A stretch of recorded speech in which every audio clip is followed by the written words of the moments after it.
Hani makoche kada you no kithapi. Mani shoshi ichagadat chaoji kadena theo khidapi. Naku Mninat hagapi dena on keep the kapi. Tiwai we opon rekiena na papik that mninam netaknik hell. At one time, all of this land was ours, but all the timber area along the Missouri River we cherished. But I understand that there is going to be a dam who will take some of this away from us.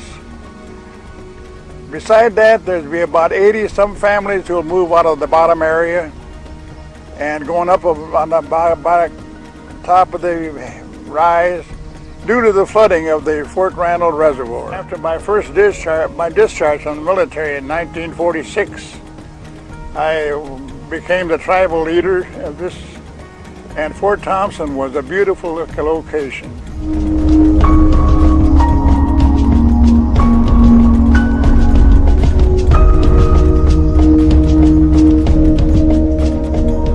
Well, I want to start by saying, you know, I've been around this world over 92 years, and I want to go back to tell you about what Fort Thompson was. Because when 1946, when I got out of the service, why elected to the tribal leadership roles and everything, why this agency was a beautiful place. We had what we call a square, where all of the federal employees were in, and that was, it reminds me of the health service over here. They were just nice. Oh, yeah. Yeah. And then we had two stores, LaCroix's and Wendt. August Wendt was the other. And we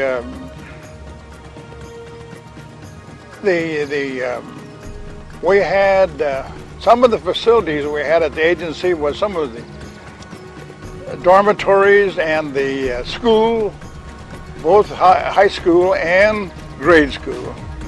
And by the way, the high school, before the dam came, almost won the state tournament at that time. Oh, yeah. Yeah. And some of the guys are around yet who still were a part of that team.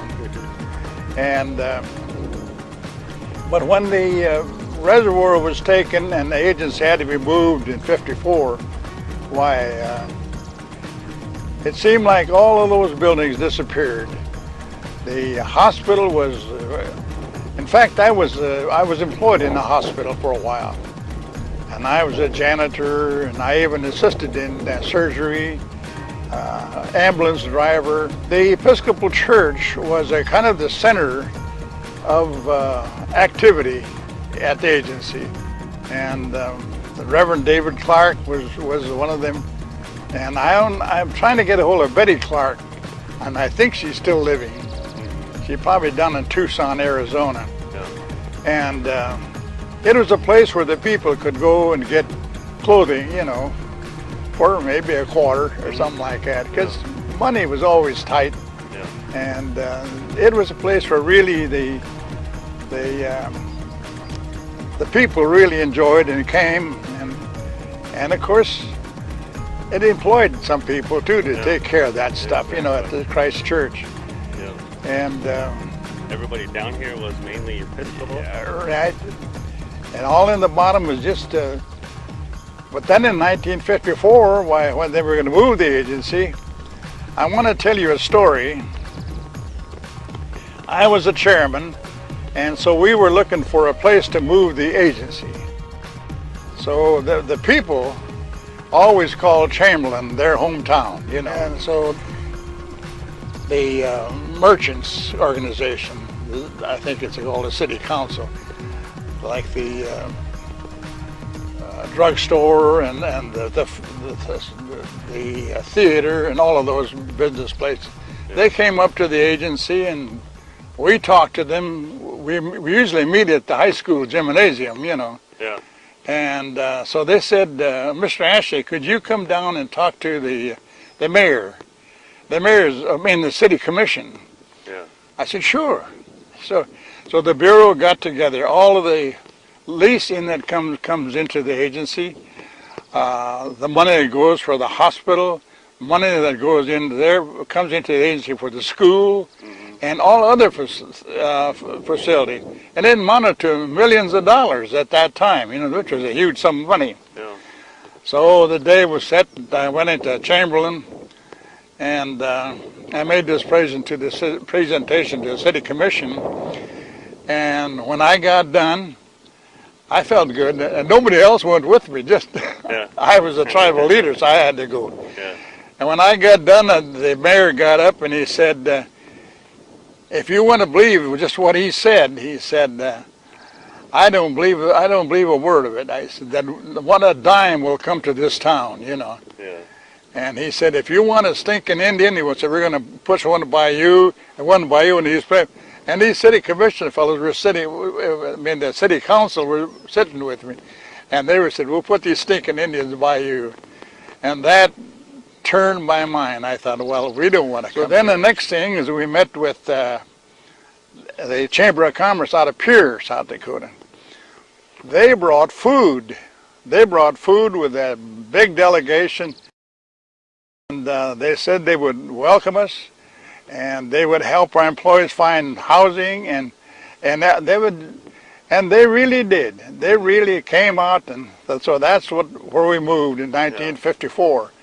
But that wasn't for long, because the only thing was, it made the Indian people go further to do their business. From Pierre to Pierre is close to 70 or 80 miles, And so that went on for a few years until they brought it back. But since then, I say that the Crow Creek Agency is not like it was. And the reason why, I think, is that the Bureau employees don't live here. And some of the Indian health people do, but if all federal employees lived here, it would make a better community. And then, of course, when the settlement made for the Fort Randall Dam, they were going to replace the school, they were going to replace the hospital, they were going to replace all of these things. Well, they never did, The hospital has never been replaced. The school has never been replaced. And I thought that the school was a key to the community, because we had the best PTA program, Parent Teachers Association, because we were involved as parents and the tribal leaders and teachers and the community of Pierre. We just had some of the best meetings trying to improve the quality of education here on the reservation. So that's how I remember Fort Thompson.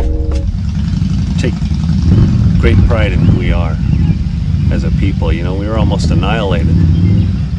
Our numbers were brought down so far. It's a wonder that we're even here today. And we've been known for years as a forgotten people. But because of people like Lyle here in the Diversity Foundation, other entities that are not from here, where people are starting to find out who we are, where we come from, and what we've been through. And in 1967, Roy Meyer wrote a book called The History of the Santee Sioux, and he traced our tribe through the first contact with the white men, and how they dealt with us on the land, and everything that they did to us, and tried to help us, and then reneged on some of the things, and it showed what the Indian policy was to our particular tribe. And one thing, there was just a few lines in there about Crow Creek. They said, well, when the women got up here, they were picking the half-digested grain out of the horse manure to make soup. And then it said that many respectable women turned to prostitution to support their families. And I read that, and I thought back then, I said, I wonder why they never talked about Crow Creek. And then I read later, the rape victims don't talk about it. A lot of them don't even want to know it. They won't admit to it. And I thought, here we got, when they finally went down to Santee, there was 900 women here, and 143 children and men. So our women really were suffered and humiliated here. And I wanted that known, because that's why they didn't talk about Cromer. And I don't know what you want to call that. Maybe the government would give a spin on that and call it consensual rape. I don't know. They'd come up with something, I'm sure. But that's what happened to our women here. Where our people were let off the boats at. There's 3 spots here down this river where our people were let off at, and it just depended on the sandbars in the river and how high the river was at that time is where they dropped us off at. They were told to drop us off in the most inhospitable place they could find, and this was it. At that time there was nothing here. Everything, it was in the about the 7th, 8th year of a severe drought, and they said that everything was dead here. Even the vultures were dying. And that winter to follow that, after our arrival here, is one of the hardest in South Dakota's history. All of that coupled with the starvation, the brutality at the soldiers, the exposure, it's a wonder we're even here.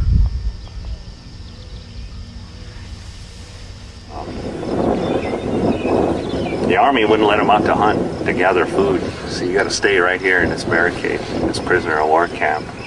And they said, soon there's going to be a barge coming up the river. It's got fresh beef on it, and food and tack, you know, whatever they ate back then, but it never came.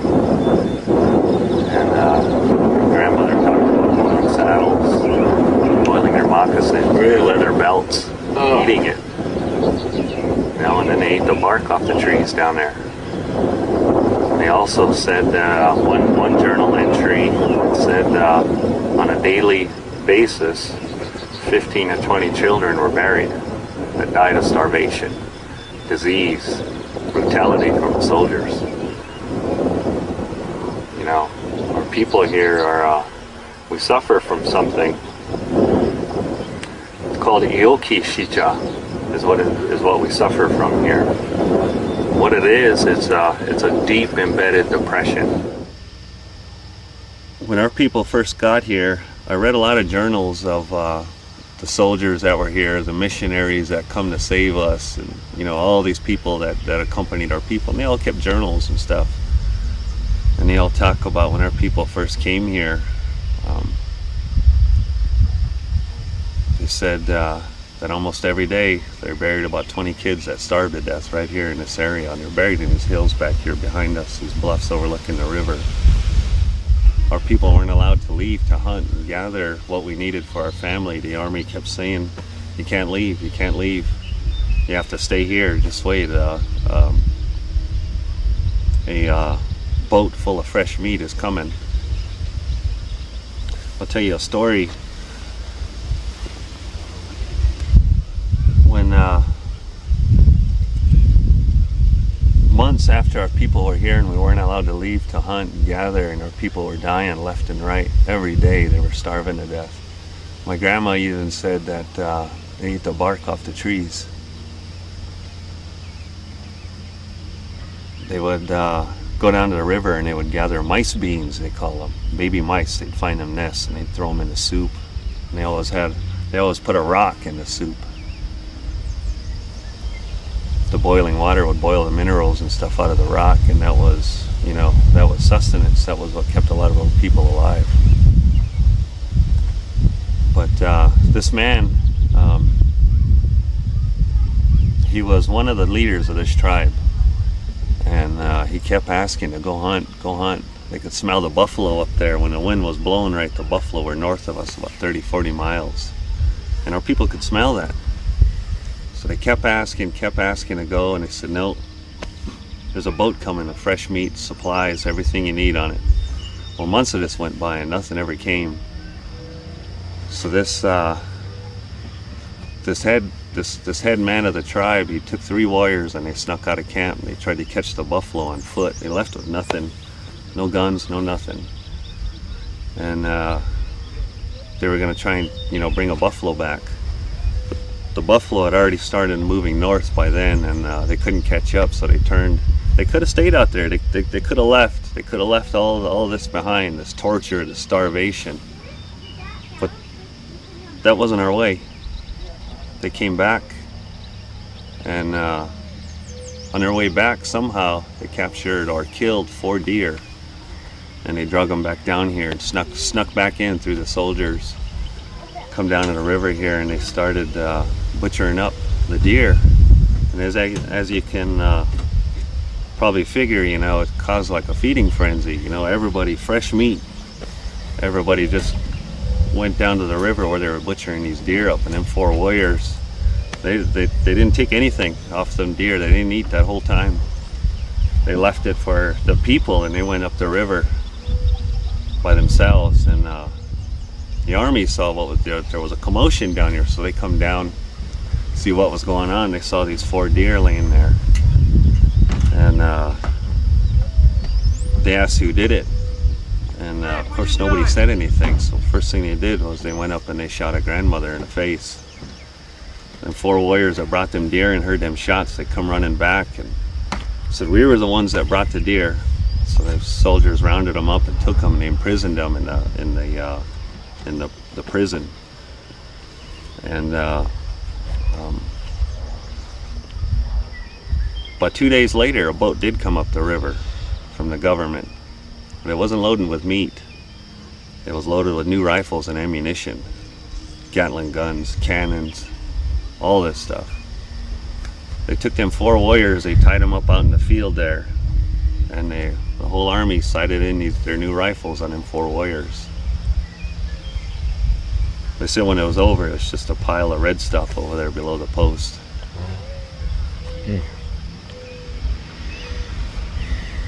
Numerous stories like that. We suffer from something. It's called Ioki Shicha. Today it's known as historic trauma. It's clinically diagnosed as the same thing soldiers suffer from when we return from war. You know, a lot of us are depressed. We don't know what it is. We don't know how to deal with it. We don't know where it comes from. You just get that real lonely, gut-wrenching feeling, and you don't know what to do about it. You do whatever you can to get rid of that bad feeling. That we keep passing this on, this depressive gene, from generation to generation. All the little ones are born with it. They come up that same way. That lonely feeling in their heart, that empty feeling. Nobody there to encourage them, to teach them that way, to teach them who the Creator is. Our elders don't teach that. A lot of them won't, because of them Catholic boarding schools. That way was beaten out of them. I know elders, my mother was one of them. She'd wake up screaming. She was raped and beaten in that school for speaking her tongue by a Catholic priest. A lot of our elders are that same way.